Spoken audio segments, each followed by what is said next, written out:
আসসালামু আলাইকুম দর্শক, আমরা এই মুহূর্তে অবস্থান করছি বিশ্ব ইজতেমার ময়দান থেকে, টঙ্গী থেকে। আপনাদেরকে দেখানোর চেষ্টা করব বাংলাদেশ তাবলিগ জামায়াতের সর্ববৃহৎ আয়োজন, সর্ববৃহৎ সমাবেশ বিশ্ব ইজতেমার মাঠ থেকে আপনাদেরকে দেখানোর চেষ্টা করব আজকে ইজতেমার দ্বিতীয় দিনে কি পরিমাণ মানুষ এখানে সমাগম হয়েছে।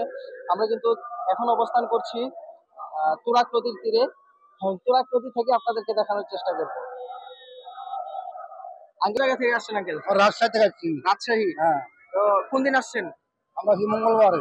আপনারা কি মানে কোন দিকে অবস্থান করছেন? এখানে আইসে কি পর্যাপ্ত জায়গা পেয়েছেন? হ্যাঁ, পেয়েছি। আমরা গাজীপুরে আছি আমরা। এখানে যে আসছেন মূল উদ্দেশ্য কি? আমরা ওই ইসলামাতে আসছি, ওই দেখবো, শুনবো, থাকবো। এর আগে কি কোনো চিল্লা দিয়েছেন? চিল্লার প্রোগ্রামে গিয়েছেন? এর আগে আসছি, এখানে আসছি। এখানে আসছেন? হ্যাঁ, এখানে এসে কেমন লাগছে? খুব ভালো লাগছে আমার। এখানে আনুমানিক কি পরিমাণ লোক হতে পারে আপনি আইডিয়া করছেন? আমি হিসাব করতে পারবো না আগে। দর্শক, আমরা একজন চাচার সাথে কথা বলার চেষ্টা করছি। চাচা কিন্তু সেই সুদূর রাজশাহী থেকে এখানে আসছে। ভালো আছেন? আল্লাহ ভালো রাখছেন। কি নাম? আমার নাম মোহাম্মদ সাখাওয়াত হোসেন। সাকাত হোসেন ভাই, কোন জায়গা থেকে আসছেন? আমার বাড়ি হলো নোয়াখালী ডিস্ট্রিক্ট, হাতিয়া থানা। নোয়াখালী। তার মানে এখানে 64 জেলা থেকেই মানুষ আসছে। তো এখানে আসার পরে আপনার কেমন লাগছে? আমার কাছে আলহামদুলিল্লাহ অনেক ভালো লাগছে। আপনি এখানে অনুমান করতে পারতেছেন যে কি পরিমাণ মানুষ হতে পারে? হ্যাঁ, অবশ্যই পারে।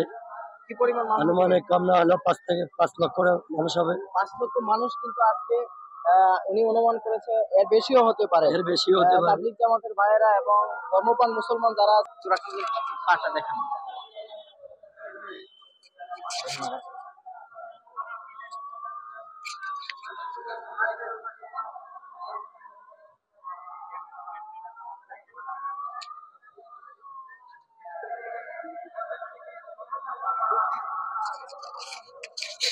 দর্শক, আমরা কিন্তু অবস্থান করছি এখন তুরাগ নদীর তীর থেকে, আপনাদেরকে দেখানোর চেষ্টা করছি।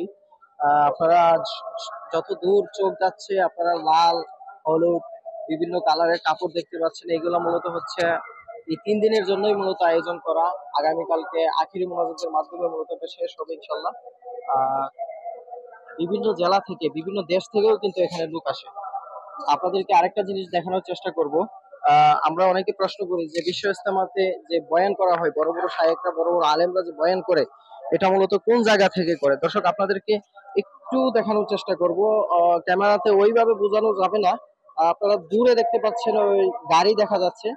তো ওই গাড়ি থেকে, ওই গাড়িটা যেখানে, এর পাশেই কিন্তু হচ্ছে মূলত মূল প্যান্ডেল। ওইখান থেকেই মূলত বয়ান করা হয়। ওইখানে বক্তারা এখানে বসে এবং ওইখানে বয়ান করে। দর্শক, ক্যামেরা তো ওইভাবে বোঝানো যাচ্ছে না, প্রচুর রোদ এবং